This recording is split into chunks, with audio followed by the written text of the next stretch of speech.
memories blur into dreams. Light bleeds into truth. Everything unforgiven.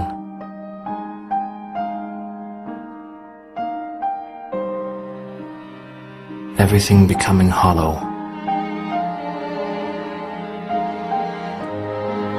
Loneliness consumes. And there is no way back.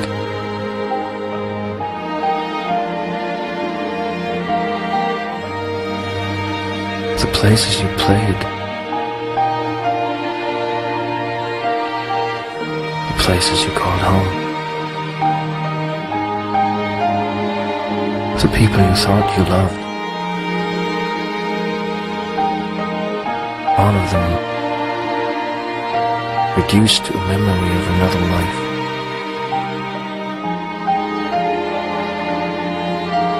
A life you never lived.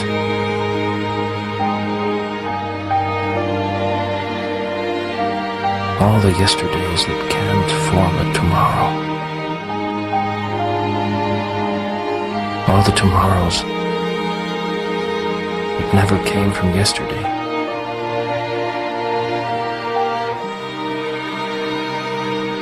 A new beginning. Because forever is never forever.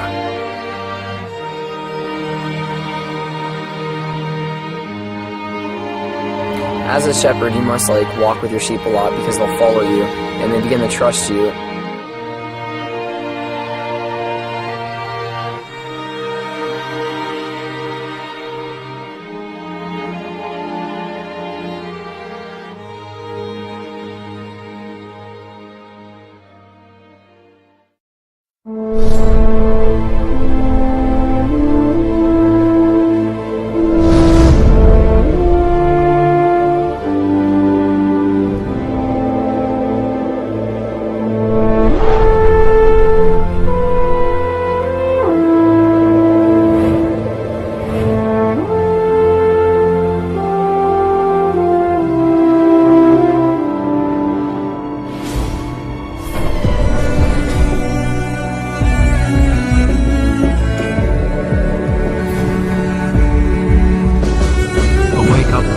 Presentation.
Okay, kids, here we are at the slavery exhibit. Now, as you can see, the slaves were kidnapped from their homes, chained together for weeks. They would cram them onto these ships in very appalling conditions. Thousands of women and children are being smuggled across the border. Sexual trafficking of children. As you can see right here, they were treated like animals. They worked all day long for no pay. In sweatshops raided by police, children forced into slave labor. Some of the slave masters were very cruel. They whipped them and they beat them, as you can see in some of these pictures. Be brutal, even fatal. So, before moving on, are there any questions? Does this still happen today?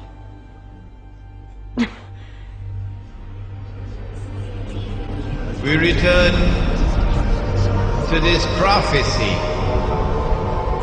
that at the end of history there will be slavery. The greatest slavery of all is not the slavery which is behind us, but the slavery which is ahead of us.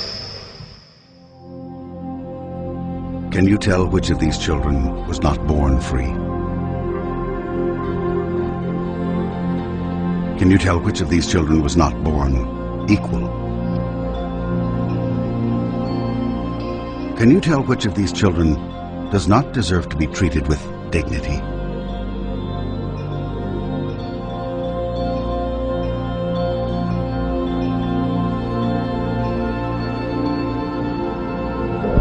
We can't either.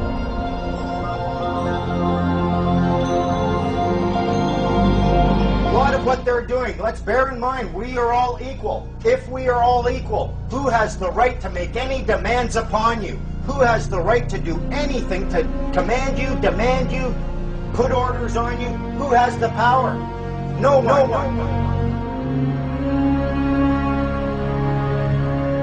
How are you going to get people to change? Small acts of defiance, he says. I'm like, what do you mean by that? Never make a scene. Just left him. Said that I didn't want to be part of his revolution. That I didn't want to see him again. But he phones me. Tells me he misses me, wants to see me. So I do. I see him again. I got him all wrong. Because what he's doing isn't bad. You have to look at the bigger picture. What's good for everyone. When you try to understand the world, one of the first things you'll see is that there are many structures of control that keep almost everyone in check and keep almost everyone repressed to some degree. And when people finally understand some of these structures of control, the first reaction is that they get very frustrated, and some people stay with that frustration for their entire lives. They just run around complaining about the system being fixed against them, and there's nothing anyone can do about it. Personal freedom is something that only you are responsible for, and if you ever stop working for it, you'll lose it. Let me tell you why you're here. You're here because you know something. What you know you can't explain, but you feel it. You felt it your entire life, that there's something wrong with the world. You don't know what it is, but it's there, like a splinter in your mind, driving you mad. It is this feeling that has brought you to me. Do you know what I'm talking about? The Matrix. Do you want to know what it is? The Matrix is everywhere. It is all around us. Even now, in this very room. You can see it when you look out your window or when you turn on your television. You can feel it when you go to work, when you go to church, when you pay your taxes. It is the world that has been pulled over your eyes to blind you from the truth. What truth? That you are a slave, Neo. Like everyone else, you were born into bondage, born into a prison that you cannot smell or taste or touch. A prison for your mind.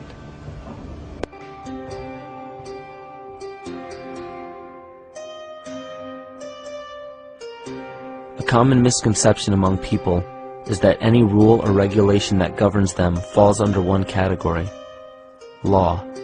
But there are many other forms of law that people abide by without realizing that they simply do not apply to them.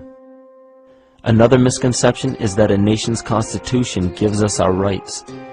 A constitution does nothing more than list the rights that we already have. We are born with inalienable rights, endowed to us by our Creator. They are not given to us, and they cannot be given away. The most a person can do with a right is choose whether to exercise it or not. Maritime Admiralty law is what's known as the law of the water. It is superseded by civil law and only applies to those who willingly contract themselves into it. The definition of Admiralty law is a body of private international law governing the relationships between private entities which operate vessels on the oceans. Let's look at how and why a form of law that is fashioned to govern corporations, businesses, and vessels has imposed its rule over natural human beings. This is all done through a form of word magic. A simple perversion of language has made it possible to convince people around the world that these alternative laws apply to them. One of the predominant beliefs in modern culture is that licenses, permits, registrations, and other forms of documentation are required to operate motor vehicles, use public roads, build structures and establishments, engage in free enterprise, and much more. Sadly, these beliefs are based on little to no investigation whatsoever, and are false. This belief structure is perpetuated by Maritime Admiralty law. This form of law was originally created to govern ships docking in foreign nations for the import or export of products and resources. It deals with banking and merchant affairs, not civil affairs. When a product is taken off of a ship and brought into a foreign land, that nation takes custody of the resource and accounts for it with a certificate. That certificate marks the birth date of that product in the custody of the respective nation.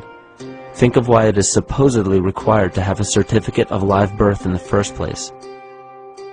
The Barron's Dictionary of Banking Terms defines a certificate as a paper establishing an ownership claim. So right there, we notice that everyone with a birth certificate is defined as being owned. People are used as collateral with other nations because the U.S. is bankrupt. The United States declared bankruptcy on March 9th of 1933. At this point, the U.S. began taking out loans from a private, non-government affiliated corporation called the Federal Reserve. With no money to pay back the loans, the United States began using the citizens as collateral. All birth and marriage certificates are literally warehouse receipts. Just look at the similarities of warehouse receipts and birth certificates. Both document the date of issue, a serial number, registration number or receipt number, a description of the product, and an authorized informant to notify the appropriate government agency. With all of this information being readily available, the majority of people are unaware of their involvement with Maritime Admiralty law. This is possible through the manipulation of language.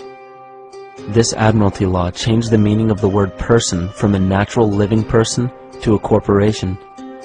Driver's licenses, vehicle registrations, auto insurance forms, building permits, gun permits, work permits, tax filing documents, birth and death certificates, traffic citations, and many other forms of documentation that were once believed to be absolutely necessary only apply to persons or corporations.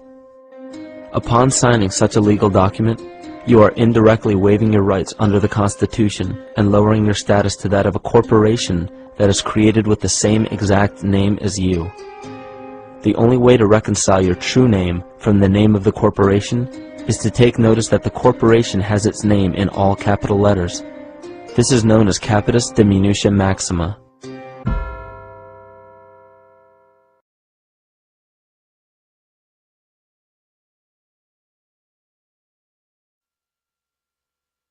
There are two kinds of law on the earth, as I've said. One is called civil law, which is the law of the land, and one is called maritime admiralty, which is called the law of water.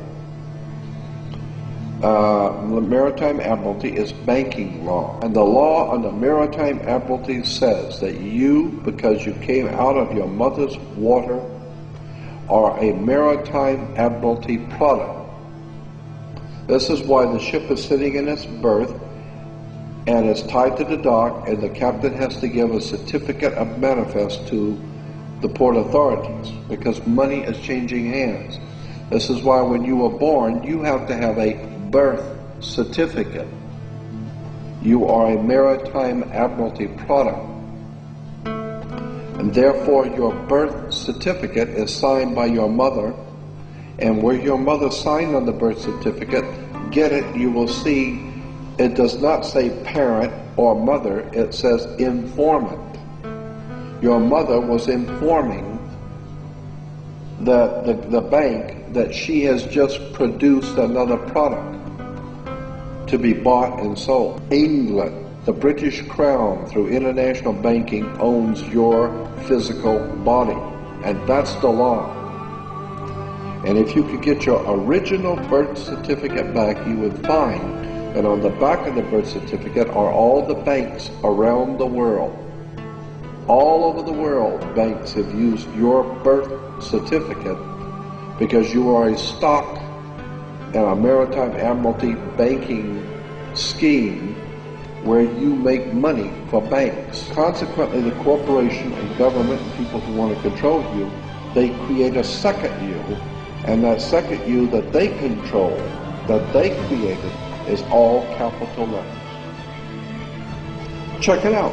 Anytime you get a bill, get a lawsuit, you get a fine, a ticket, somebody sends you a bill from the Department of Water and Power, check it out on your driver's license, on your Social Security card, on your insurance card, anything, period, anything having to do with business, your name will always be all capital letters, because only all capital letters can be dealt with by banks and government. Anytime you have a name upper or lowercase, that applies to you. I've got no control of you. You sign a contract in which your name is in all capital letters, now I can take it to court.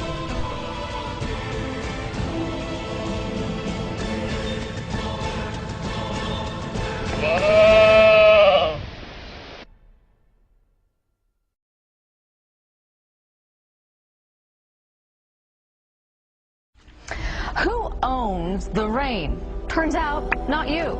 You're actually breaking the law if you try to capture rain falling onto your roof and pour it on your flower bed. A prominent Utah car dealer found that out when he tried to do something good for the environment. John Hollenhurst has the surprising story. Rebecca Nelson captures rainwater in a barrel and she pours it on her plants. We can fill up a barrel in one rainstorm, so it seems a waste to let it just fall into the gravel. Car dealer Mark Miller wanted to do pretty much the same thing on a bigger scale. He collects rainwater on the roof of his new building, stores it in a cistern, and hopes to clean cars with it in a new water-efficient car wash. But without a valid water right, state officials say he can't legally divert rainwater. I was surprised. We thought it was our water. We all know that there's some crazy stuff happening out there, eh? I mean, we've got government agents coming up to us, telling us that we're all equal. They make demands upon us that we know we could never make upon them. Where's the equality? On the screen, there's a little baby. That's Elizabeth Annie Lane. She's a little baby, came into my life about 4.5 years ago. 2 days after the birth of Elizabeth, ministry workers came in, removed her. No investigation, no assessment. Claimed she only had one caregiver. We said, you're wrong. We're a family. We're going to meet you in court. They told us if we tried doing that, they'd see to it. She spent the first 5 years of her life going from foster home to foster home to foster home. Shut me up in court, cost me my baby. Folks, anyone who knows me, shutting me up even for a moment is a bit of a trick. They cost me my baby. I sat down with their Act Black's Law Dictionary on one side, Bouvier's on the other. I had an Old English dictionary. I looked up every single word in there. It took me 3 days and I finally saw it. Have you ever seen these laser pictures? You see nothing until you focus past it, and then a 3D picture pops into your head. Have you seen those? This is exactly what I saw when I did my statute deconstruction. I looked through and I suddenly saw what they were doing. This is their little trick. You are not obliged to register your children. If you do, it is at that point that you're creating a legal entity or a person. You are associating this person with your offspring. You are abandoning ownership or title to that person, and the government is seizing that under the laws of maritime salvage. It becomes their chattel property. They use it as collateral to float loans or to float bonds for loans. When they come to remove a child, they're not acting on the human being at all. They're removing the legal entity you created and abandoned and they now have title to. That's your person. That is what the government acts upon. A human being and a person are not the same thing. We've been led to believe that they are, but they're not. In Black's Law Dictionary, you'll find a definition of a person, and it says, a human being is not a person because he is a human being, but because rights and duties have been ascribed to him. Specifically, the person is that legal subject or substance of which the rights and duties are attributes. But not all human beings are persons, as was the case in Old England when there were slaves. Right now, the officer's going to take a look at my affidavit of truth. I've stated that I'm not driving, I'm traveling. Right there, for my own protection, I'm filming it. I'm wondering what he's going to do. He's reading my affidavit of truth right now. Yeah, so I'll get back to you. He's also stated that I'm under obligation to carry photo ID, which I'm obviously not. That's the officer right there, car 77.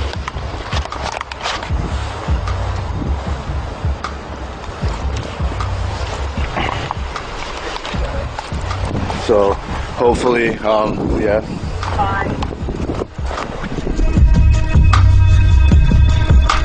There we go, car 77. Officer did not state who he was. There's my dad.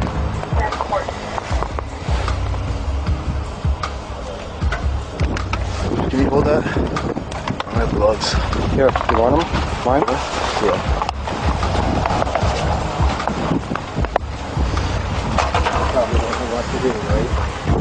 There's another police officer showing up. I've already informed the officers of my rights, this and that.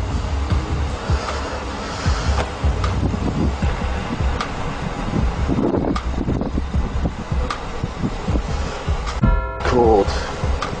Officer, I just want to let you know I'm activating my fee schedule. It's the middle of winter. I am cold right now, and you're harassing me right now. So my fee schedule will be activated in 3 minutes. I suggest you contact a superior officer. Read that affidavit of truth. We're reading that right now, sir. We're trying to get... I know, I'm just freezing cold. Okay. I'm freezing cold, so... Okay.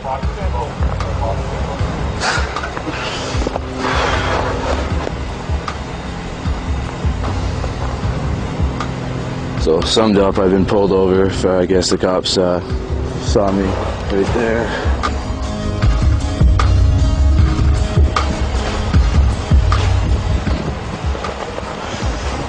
I'm cold.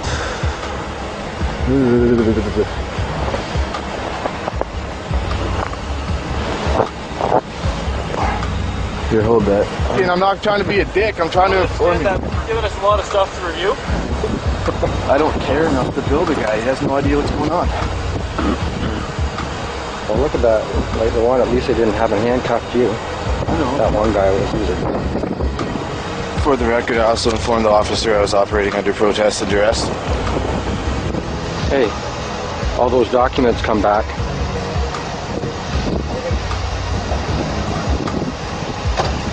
Hey, perfect. Here you go, Joshua. So, you don't have a driver's license, correct? No. And no insurance, correct? Do you have insurance? No.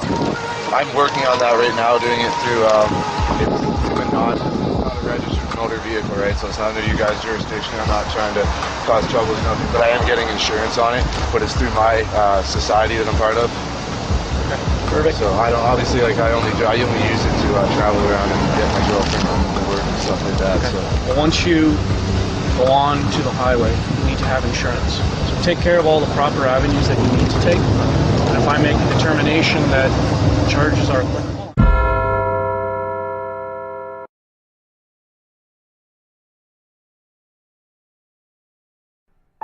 Well, there was a bankruptcy in 1933, which was the real reason why they created the Great Depression of 29.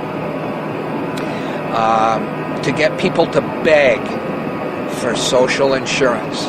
Now, here in Canada, we call it social insurance. In the United States, they fought revolutionary wars and they fought civil wars, and they understood that security was a better word. It sounded better to the Americans, and so to sell it to the Americans, they called it social security. But they themselves call it social insurance, and that's what it is. Okay, so now having said that, I'll go back to this document, which you can get from the freedompool.org online. And this was a meeting. Okay, this is what House said. Very soon, every American will be required to register their biological property. That's the birth certificate. They will be required to register their biological property in a national system designed to keep track of the people and that will operate under the ancient system of pledging. By such methodology, we can compel people to submit to our agenda, which will affect our security as a chargeback for our fiat paper currency. Every American will be forced to register or suffer not being able to work and earn a living, the sin. They will be our chattel. That means slaves, means collateral. You're secured as collateral. They will be our chattel, and we will hold the security interest over them forever. By operation of the law merchant under the scheme of secured transactions. Americans, by unknowingly or unwittingly delivering the bills of lading to us, will be rendered bankrupt and insolvent, forever to remain economic slaves through taxation, secured by their pledges, the birth certificate. They will be stripped of their rights and given a commercial value designed to make us profit, and they will be none the wiser. For not one man in a million could ever figure out our plans. And if by accident one or two would figure it out, we have in our arsenal plausible deniability. After all, this is the only logical way to fund government, by floating liens and debt to the registrants in the form of benefits and privileges. This will inevitably reap us huge profits beyond our wildest expectations and leave every American a contributor to this fraud, which we will call social insurance. Without realizing it, every American will insure us for any loss we may incur in this manner. Every American will unknowingly be our servant, however begrudgingly. The people will become helpless, and without any hope for their redemption, we will employ the high office of the president of our dummy corporation to foment this plot against America.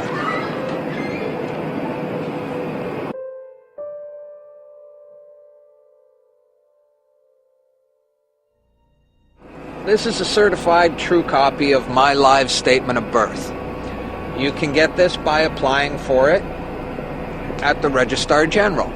They'll give it to you. And it's very interesting because this is where it all began. This is the foundation document. All identification is generated from this document. And so if the foundation document is no good, anything that's made from it is no good. That means driver's licenses, health cards, everything. Now what they did here, this is exactly what he meant when he said, soon every American will be required to register their biological property. Now your parents didn't realize what they were doing when they filled this out, and these didn't exist before 1933. Birth records were recorded in scripture, and these only came into being in 1933 when they hatched this plan. They created a corporate fiction with a name just like yours. In doing this, they registered and monetized the spirit and soul of a living being. This denotes ownership. And when your parents were tricked into filling this out, they allowed your spirit and your soul to be monetized. And futures were sold on you. Spirit and soul. Now, this is my birth certificate.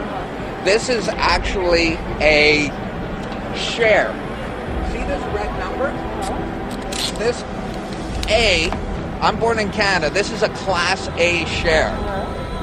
Now, this is called a CUSP number. And all securities require a CUSP number. And that's what this is. And you are held as collateral to secure the debt which our government owes to international bankers. So you and me and all these people here are actually collateral. And we don't even own our lives. We are chattel. And we believe we're free. I made an application to the Registrar General, and I got my original social insurance application. Now, before they sent it to me, they put a little piece of paper over this before they photocopied it, because my friend has his, and they didn't block this out, and when you hold it up, you see Bank of Canada. It is said that the best slaves are the ones who don't know that they're enslaved, and we all have invisible chains on us, and we don't know it. What truth? That you are a slave, Neo. Like everyone else, you were born into bondage, born into a prison that you cannot smell or taste or touch. A prison for your mind. We're talking about big bucks. We're not talking about hundreds of millions or even hundreds of billions now. We're talking about trillions of dollars. The obligation is immeasurable. Nobody can measure it. This door's wide open now. It's gonna happen, whether you like it or not. Do you notice that they have the same amount of ink on them? Do you notice that they're made out of the same virtually worthless stuff? It's paper. Did you get it? It's paper. When we create money, we have created an instrument of value that has no value of its own. And it's just as expensive or inexpensive to print the 20 as it is to print the 1. In January of 1913, in December of 1913, he signed the Federal Reserve Act, bringing the Federal Reserve System into place in America, and did what Thomas Jefferson said must never happen. He took the control of the money away from the people by taking it away from the Congress and gave it to a group of private individuals who have to pay taxes on the money they loan the government.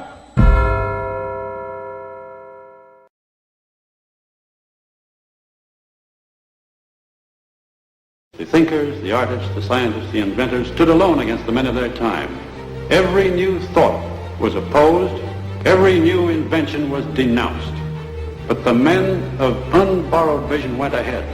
They fought, they suffered, and they paid, but they won. No creator was prompted by a desire to please his brothers. His brothers hated the gift he offered. His truth was his only motive. His work was his only goal.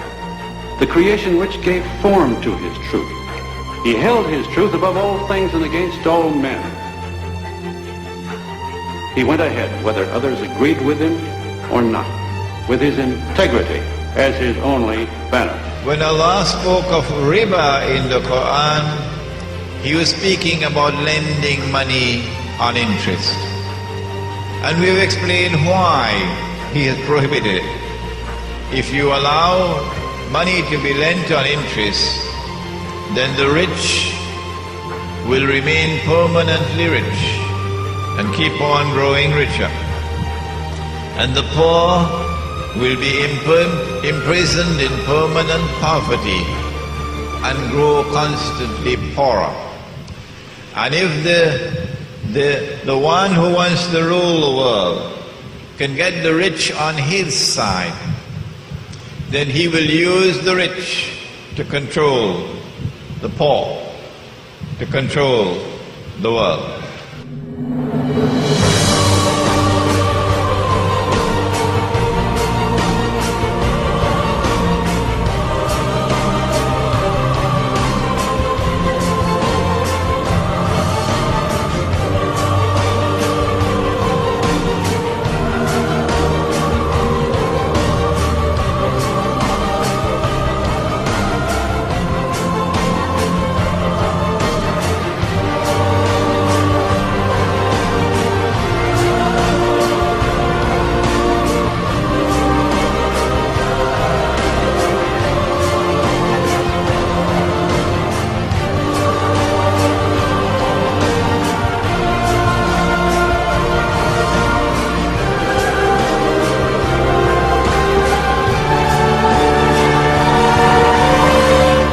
Remember Live Aid in 1985, that symbol of concern and generosity?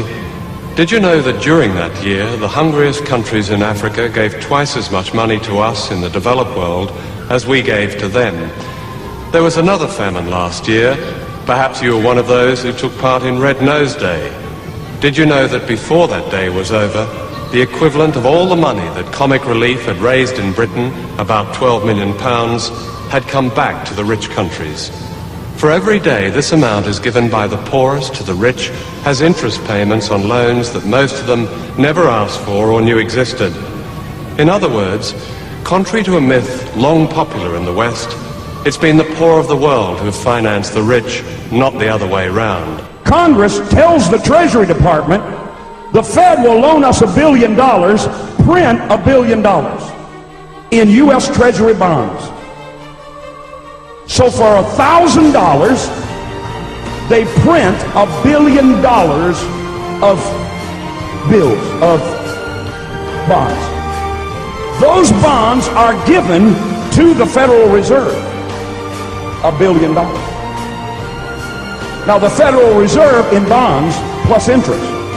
The Federal Reserve then gives the bonds to the government to pay its bills. But watch me, because you're not thinking. The government needed $1 billion.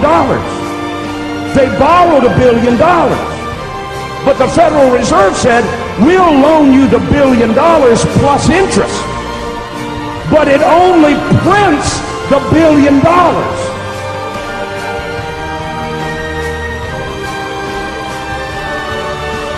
So the interest payments are never created and put into the system. So how is the government ever going to pay them back?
You don't think that it's what the national debt is The important? national debt measures the wealth. The national debt, don't we have to... The wealthier we are.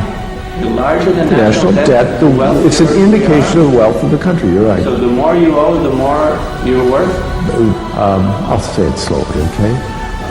That here... Can you explain to the viewers No, look, Jan, come on, get real. Jan, get real. I can't explain...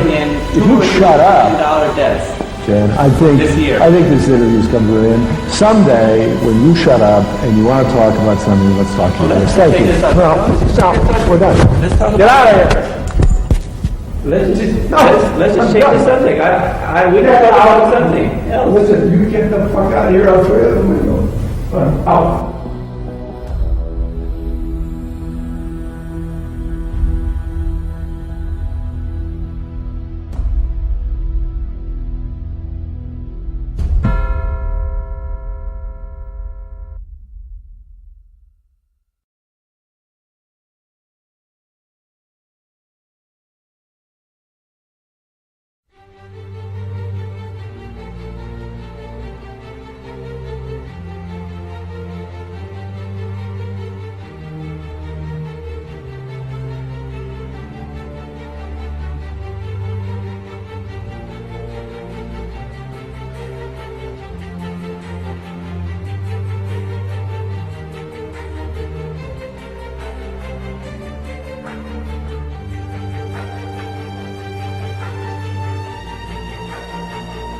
So if they had telephones then, the phone would ring from Abraham Lincoln to Jefferson Davis in the South and say, President Davis, this is President Lincoln, and we need what you have. And President Davis says, ain't our problem, it's your problem. Well, it's your problem now because we're going to come and get you. And we're going to take everything you have, and we're going to call it the Civil War and say it's over slavery. Well, it's a well-known fact the governor of Maine had 65 slaves. So it wasn't over slavery. It wasn't slavery. I mean, that's a nice history thing, but that's just another rewrite of history. But it was a commerce history. It was commerce. It's always about money. In that context, Lincoln then suspended the Constitution of the United States in 1861, and the Civil War was declared. Now, with that suspension, it comes in what we now know as executive orders. If you trace back executive orders, the first one was written in 1861. The only way they can write an executive order then and now is if the Constitution of the United States is suspended. So, therefore, we come back modern day. If you mention your constitutional rights one more time in my courtroom, I'm going to put you in jail for contempt, because there is no such thing. Okay? So now we need a new pledge. Lincoln, to his credit, figured it out, I believe, before the end of his term. And that's why he was killed. First thing he did was print greenbacks. And he was going to repudiate the debt and issue currency of the United States with no interest. Okay, that was his reorganization. Yeah. That was his reorganization plan. Okay, a bullet got in the way of that. Interestingly, 100 years later, another president tried the same thing, and he got killed too. His name was Kennedy.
That's how all that ties together.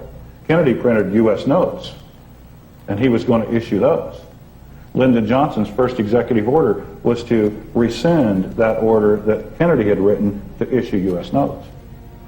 Now, if you go then to 1860 and 61, we got to make a new pledge. We pledge all the assets of the South.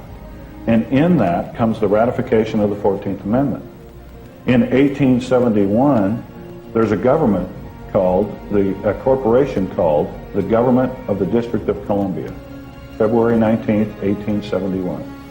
In 1878, the name of that corporation is changed to the United States.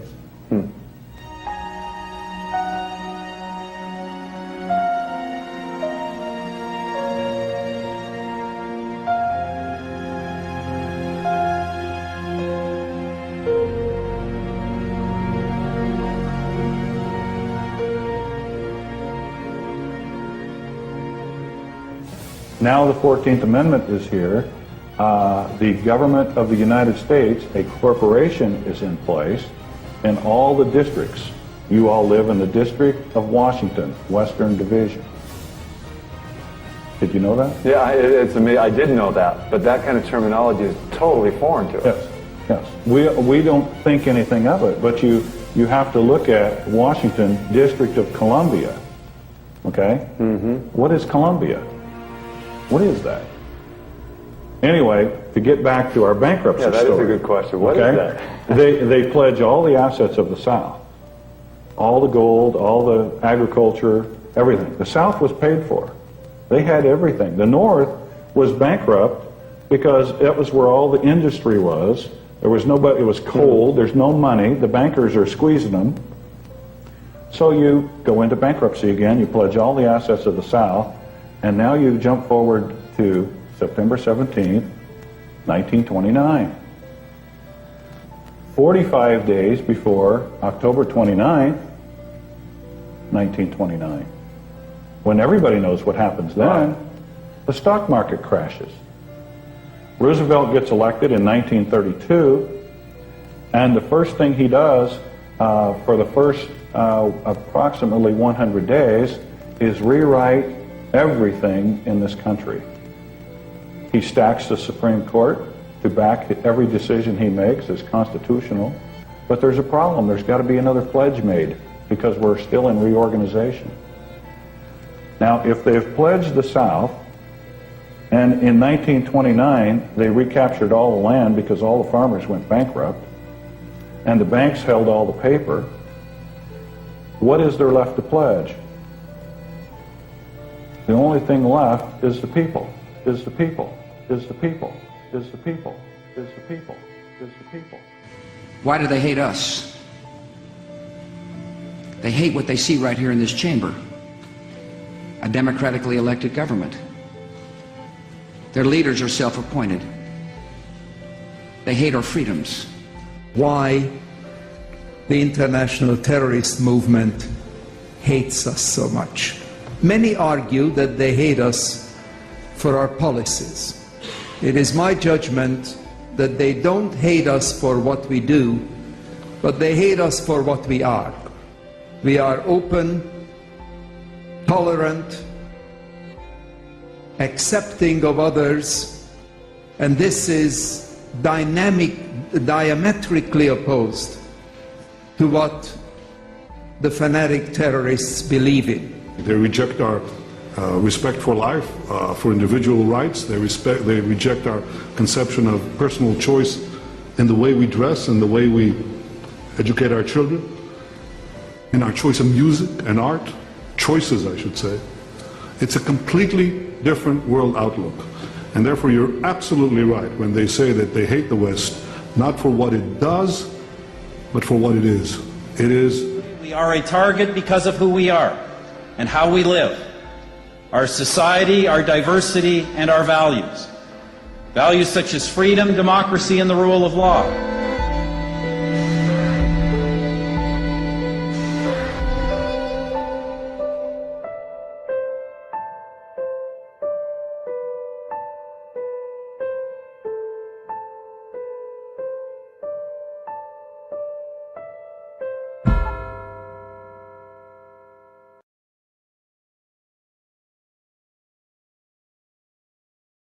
Where are 1% of American adults? Oh, I imagine we could find out, couldn't we? We could use Google Earth, because some of them are quite big. There's one. He's got his own postcode. 1% of the population, which is, what's the population? It's about 300 million, isn't it? So you're talking about between 2.5 and 3 million, say? Jail. Yes. G for jail. English spelling of jail, of course, but it is G for jail. Really? That many people? 3 million people are locked up. Well, 2.3, which is 1 in every 99.1 adults. All of those guys there are innocent as well, because they all were arrested for having switchblades, but they've all only got one arm. Well spotted.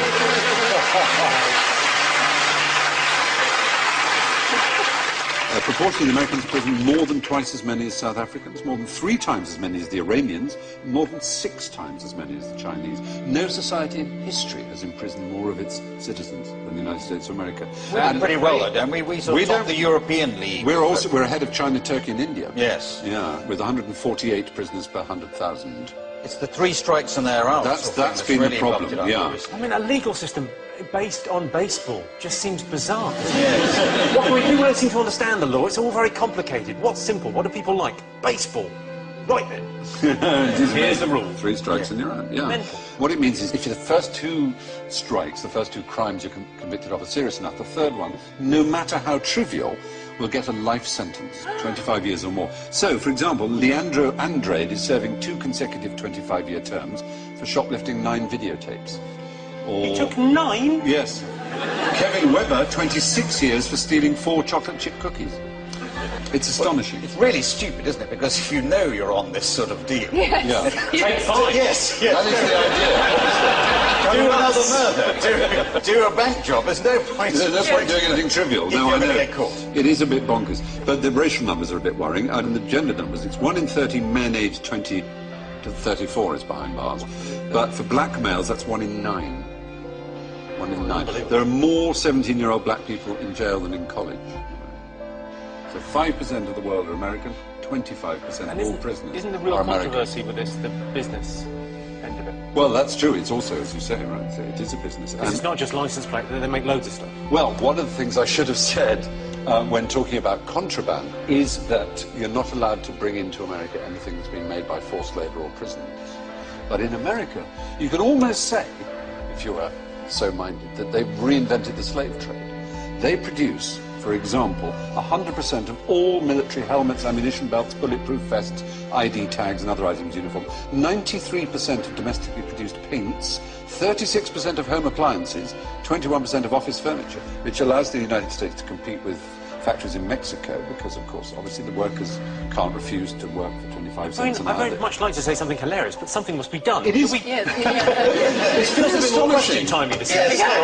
It is a bit amazing, isn't it? Yeah. It's extraordinary. Yeah. It's slavery by the back door. Exactly what it is. Expensive for you to work. You get solitary confinement if you refuse to work. Yeah, more than 1 in 100 American adults are in jail.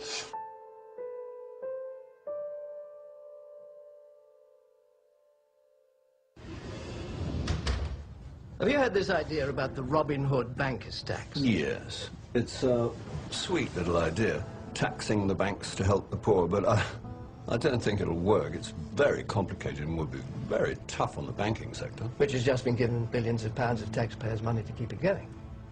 Well, yeah, of course. And is still paying itself billions of pounds in bonuses. Yes. So the tax is a charge on all bank transactions that don't include members of the public. Bonds, derivatives, currencies, speculative stuff. Is that right? Yeah, something like that. Very complex. So the bankers would give how much from each deal they do? 25%? Well, no, not that much. 10%? No. 5%? No, not 5. More or less? Slightly less. What, 1%? Not quite. Half of 1%? No. 1/10%? No. Half of that? They give around 0.05% of every deal? Yeah, that's about right. And sometimes it'd be even less. That doesn't sound like a lot to most people. No. I can see that. And how much would it raise to help people at home and abroad? Oh, a fair amount, I believe. £1 million a year? No, more than that. £100 million? More. £500 million? Well, £1 billion? No, it's slightly more than that, I'm told. £10 billion? More. £50 billion? Yeah, that sounds about right. In fact, I believe it's likely to be more than £100 billion. Could be double that. Could be more than double. Yeah, possibly. Right, so let me get this clear. A tiny tax on the banks could raise billions of pounds every year to help save lives in the poorest countries, fund crucial action against climate change around the world, and help avoid cuts to crucial public services in this country. Gosh. Well, yeah. That is about the, some of it. I don't know. Perhaps it's, quite a good idea.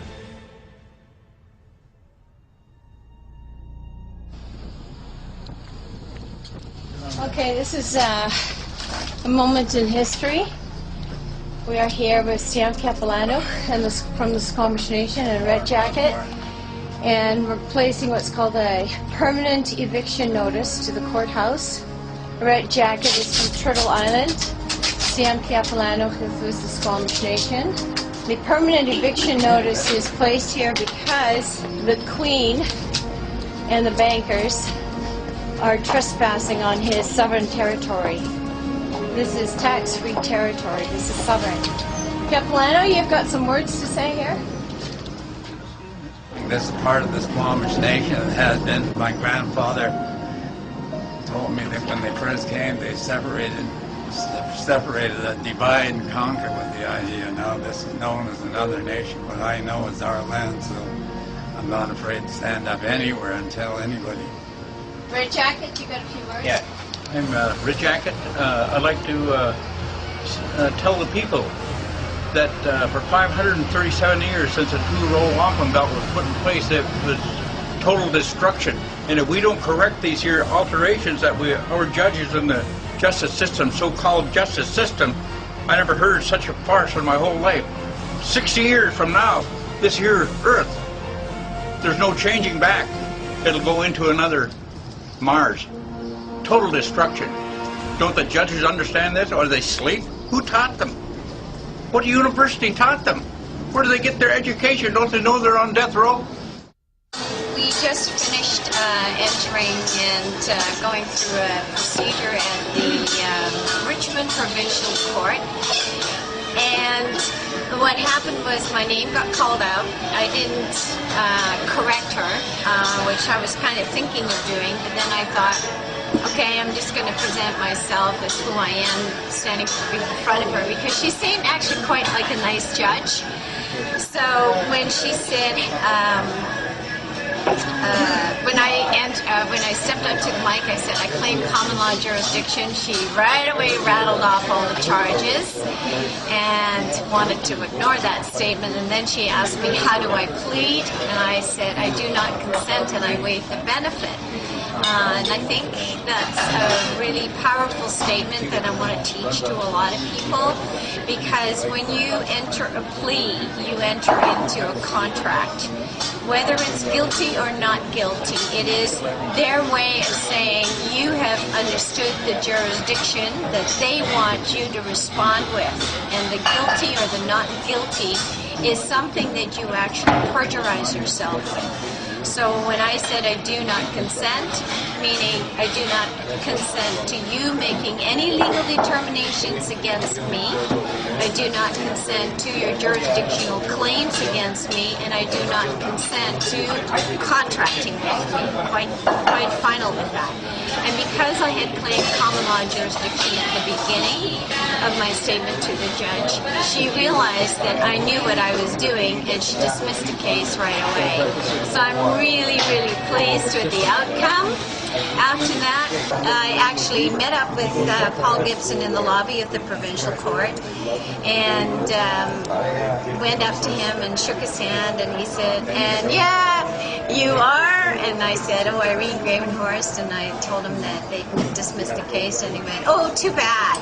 It was orchestrated that Paul shows up after the case was dismissed so that he didn't have to deal with these issues. I mean, on the stand, on the record, for being the debtor to the contract. Oh, and I have to tell you that it's going to cost $3 billion. It's fine, ma'am. Okay.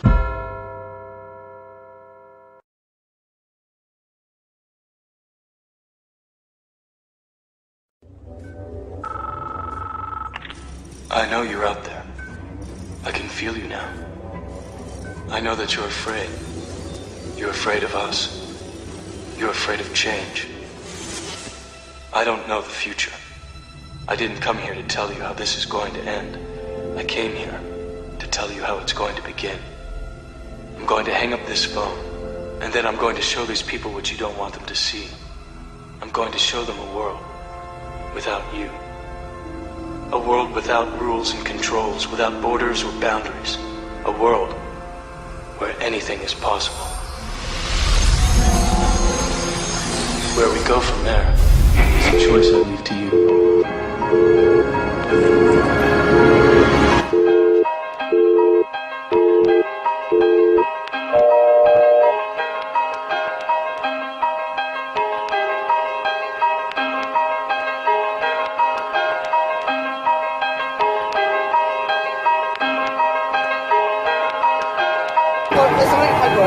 My paperwork? Yeah, where are you going then? It's just a sign. It's sign I'll show you.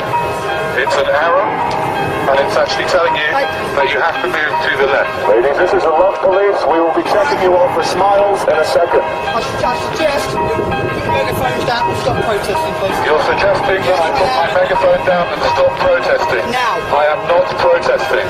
I am just speaking through a megaphone, and what I do is give people like you hugs. All you need is a hug.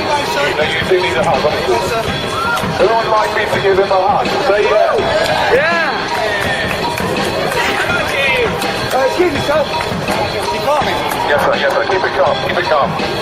Ladies and gentlemen, please lower your adrenaline levels. This is a love and compassion presentation by the Love Police. Ladies and gentlemen, this is a message from the Ministry for Health Propaganda and Swine Flu Information. Swine flu is incredibly dangerous, and it is now transmittable through eye contact or smiling at people. Stay miserable.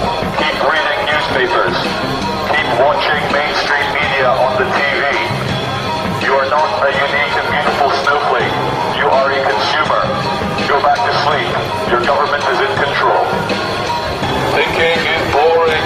Thinking is hard work, and it's not worth the energy.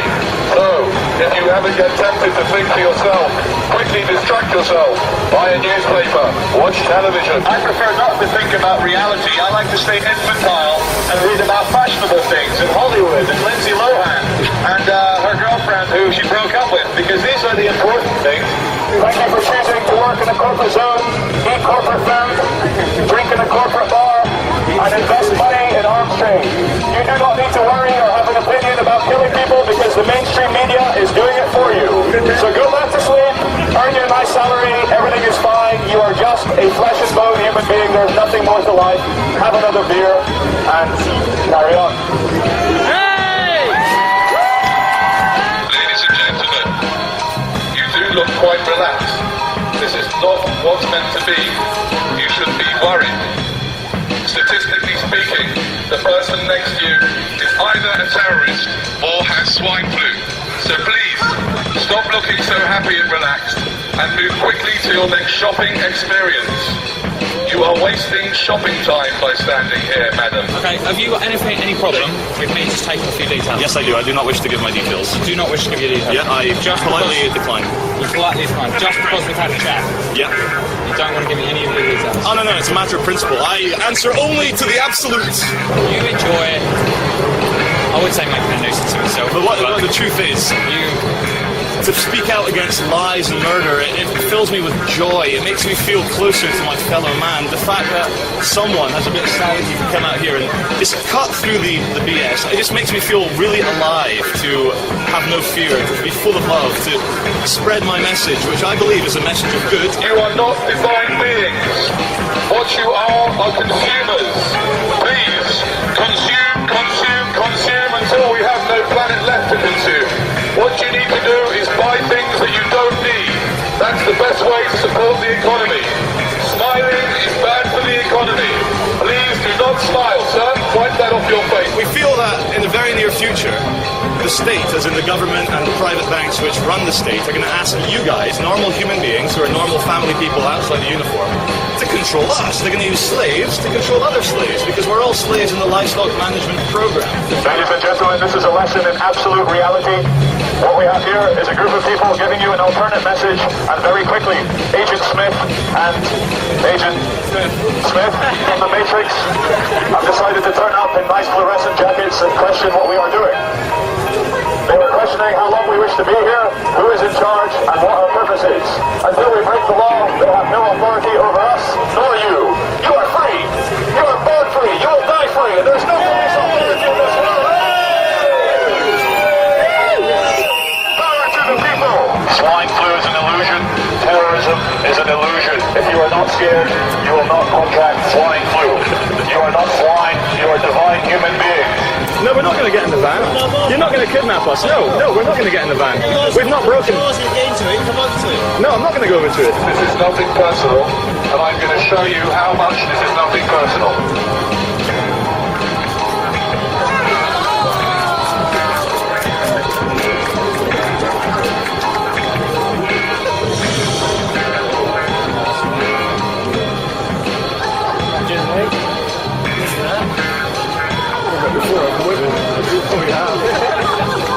ladies and gentlemen, the true thing is, I know we're creating a scene, but creating a scene is not illegal.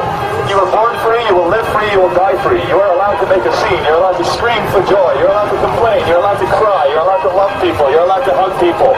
And we're starting to live in a world where we're starting to feel scared. We're starting to forget just how divine and special we are as human beings. Every single one of you is the only example of you that will ever exist. And there's not a single authority on this world who can tell you how to behave in any time, any place, anywhere. You are free, you will live free, you will die free.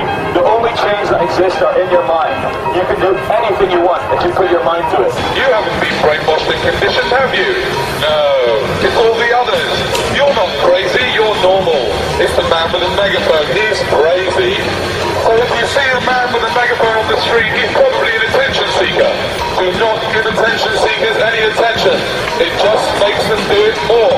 Thank you all the city drones for working for big corporations. Very soon we'll bring about the corporate dream where every single person dresses the same, looks the same, feels the same, thinks the same, earns the same money. We too can sit at a desk for 10 hours a day giving our minds over to a machine. This is the most fulfilling thing in the world, and thank you for not questioning your reality. This is the message from the Ministry for Truth and Propaganda. Thank you for staying as sheep. We are here to brighten up the day of the police and the security department, because quite honestly, looking out for terrorists must get a bit tedious. Have you ever had to taser anyone yet? Have you tasered anyone yet with your high-powered electric torture weapon? You'd probably like to taser me. Shopping is what you are here to do. You were born to shop, and you will die to shop. Please, move swiftly to your next shopping experience, and don't hang around here. Terrorism, terrorism, terrorism, Al-Qaeda, Mohammed, terrorism, terrorism, war in Iraq, war in Afghanistan, Al-Qaeda, Osama bin Laden, Bora Bora, Afghanistan, terrorism, stay scared, stay separate, terror, terror, terror, terror is bad, you are bad, go shopping, stay scared. She said, can I move beyond the pillars, because I'm not allowed to do this, because it's private property. So anyway, ladies and gentlemen, if you think I should be allowed to continue up here with the megaphone, say yeah! Yeah! I think you've been outnumbered, madam. But let's wait till the police come along and have some fun. Hey, it's from yesterday! How you doing? Ladies and gentlemen, if you haven't noticed, 3 actors have arrived in costume. They are acting policemen. Okay, I should start you go down the bottom of the steps. Yes. Thank you!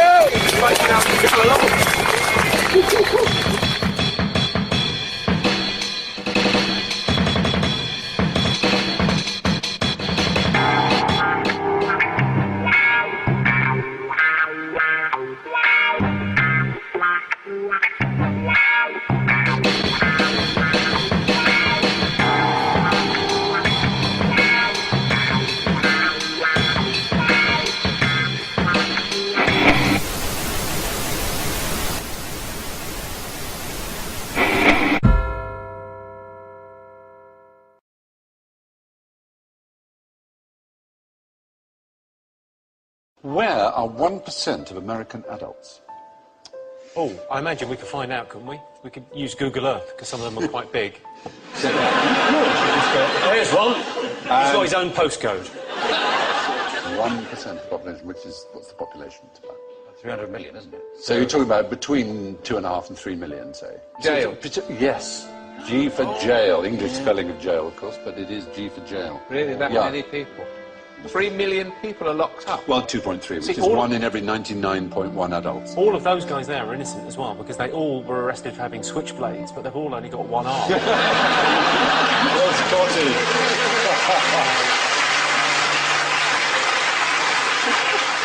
Proportionally, the Americans prison more than twice as many as South Africans, more than 3 times as many as the Iranians, more than 6 times as many as the Chinese. No society in history has imprisoned more of its citizens than the United States of America. We're doing pretty well, though, don't we? We sort of top the European League. We're ahead of China, Turkey, and India. Yes. Yeah, with 148 prisoners per 100,000. It's the 3 strikes and they're out. That's been the problem. Yeah. I mean, a legal system based on baseball just seems bizarre. Yes. What can we do? We don't seem to understand the law. It's all very complicated. What's simple? What do people like? Baseball. Right then. Here's the rule. 3 strikes and you're out. Yeah. Mental. What it means is if the first 2 strikes, the first 2 crimes you're convicted of are serious enough, the third one, no matter how trivial, will get a life sentence, 25 years or more. So, for example, Leandro Andrade is serving 2 consecutive 25-year terms for shoplifting 9 videotapes. Or... He took 9? Yes. Kevin Webber, 26 years for stealing 4 chocolate chip cookies. It's astonishing. It's really stupid, isn't it? Because you know you're on this sort of deal. Yes. Yeah. Take 5. Yes, That is do another murder. Do a bank job. There's no point. There's no point doing anything trivial. No, I know. Get caught. It is a bit bonkers. But the racial numbers are a bit worrying. And the gender numbers, it's 1 in 30 men aged 20 to 34 is behind bars. But for black males, that's 1 in 9. 1 in 9. There are more 17-year-old black people in jail than in college. So 5% of the world are American, 25% of all prisoners Isn't the real are American. controversy with this the business end of it? Well, that's true. It's also, as you say, right, it is a business. Because it's not just license plate, they make loads of stuff. Well, one of the things I should have said when talking about contraband is that you're not allowed to bring into America anything that's been made by forced labor or prisoners. But in America, you could almost say, if you were so minded, that they've reinvented the slave trade. They produce, for example, 100% of all military helmets, ammunition belts, bulletproof vests, ID tags and other items uniform, 93% of domestically produced paints, 36% of home appliances, 21% of office furniture, which allows the United States to compete with factories in Mexico because, of course, obviously the workers can't refuse to work for 25 cents an hour. I very much like to say something hilarious, but something must be done. It is. It feels a bit more question-timey to say. It is a bit amazing, isn't it? Yeah. It's extraordinary. Yeah. It's slavery by the back door. Exactly what it is. Plenty for you to work. You get solitary confinement if you refuse to work. Yeah, more than 1 in 100 American adults are in jail.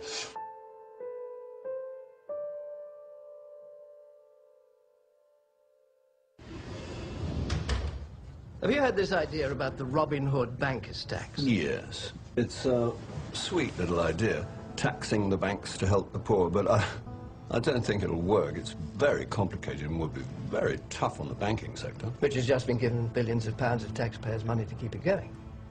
Well, yeah, of course. And is still paying itself billions of pounds in bonuses. Yes. So the tax is a charge on all bank transactions that don't include members of the public. Bonds, derivatives, currency, speculative stuff. Is that right? Yeah, something like that. Very complex. So the bankers would give how much from each deal they do? 25%?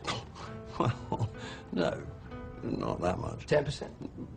No. 5%? No, not 5. More or less? Slightly less. What, 1%? Not quite. Half of 1%? No. 1/10%? No. Half of that? They give around 0.05% of every deal? Yeah, that's about right. And sometimes it'd be even less. That doesn't sound like a lot to most people. No. I can see that. And how much would it raise to help people at home and abroad? Oh, a fair amount, I believe. £1 million a year? No, more than that. £100 million? More. £500 million? Well, £1 billion? No, it's slightly more than that, I'm told. £10 billion? More. £50 billion? Yeah, that sounds about right. In fact, I believe it's likely to be more than £100 billion. Could be double that. Could be more than double. Yeah, possibly. Right, so let me get this clear. A tiny tax on the banks could raise billions of pounds every year to help save lives in the poorest countries, fund crucial action against climate change around the world, and help avoid cuts to crucial public services in this country. Gosh. Well, yeah. That is about the, some of it. I don't know. Perhaps it's, quite a good idea.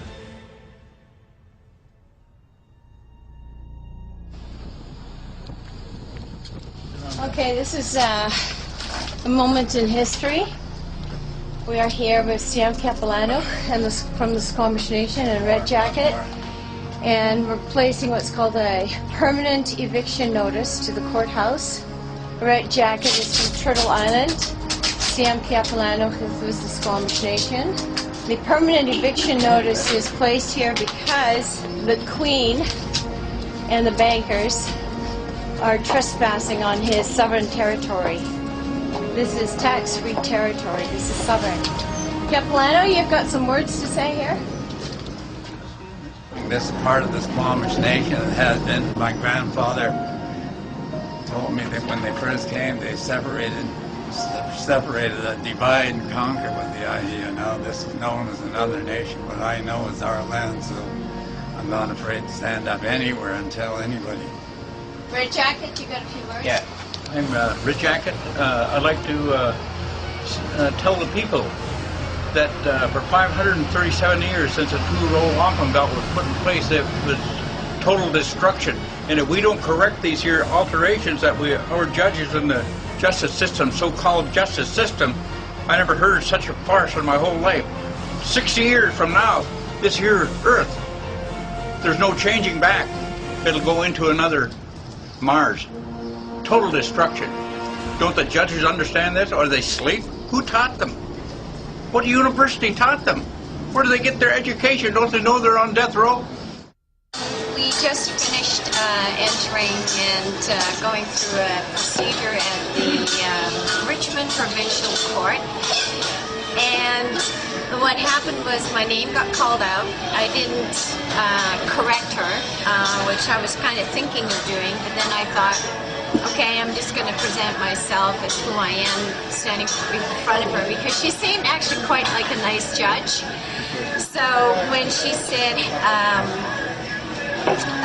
when I stepped up to the mic, I said I claim common law jurisdiction. She right away rattled off all the charges and wanted to ignore that statement. And then she asked me, how do I plead? And I said, I do not consent and I waive the benefit.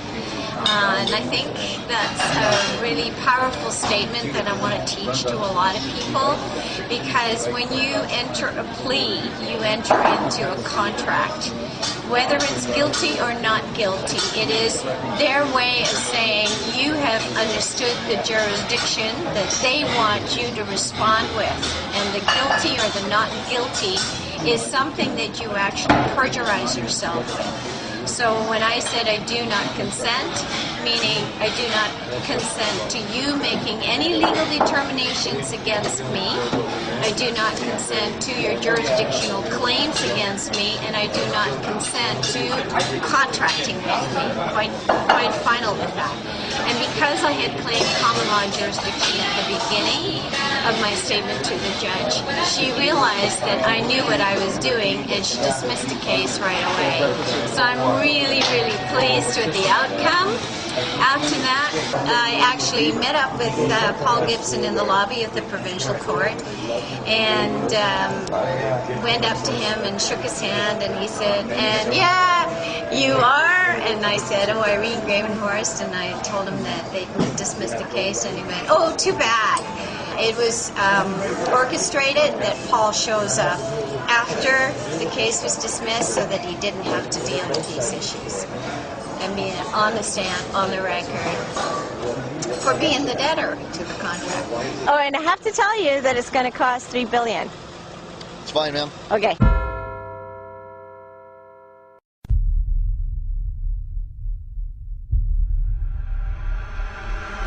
The time has come. The electronic world evolves. Humans and data become closer.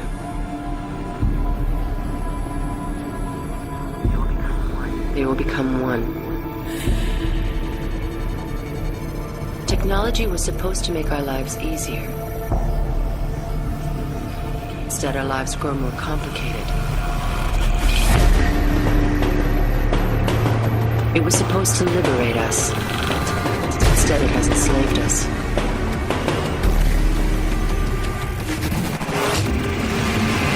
It's time we demand a change.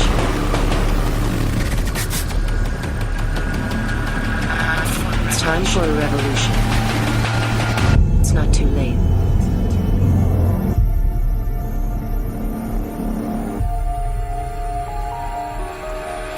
It's time for something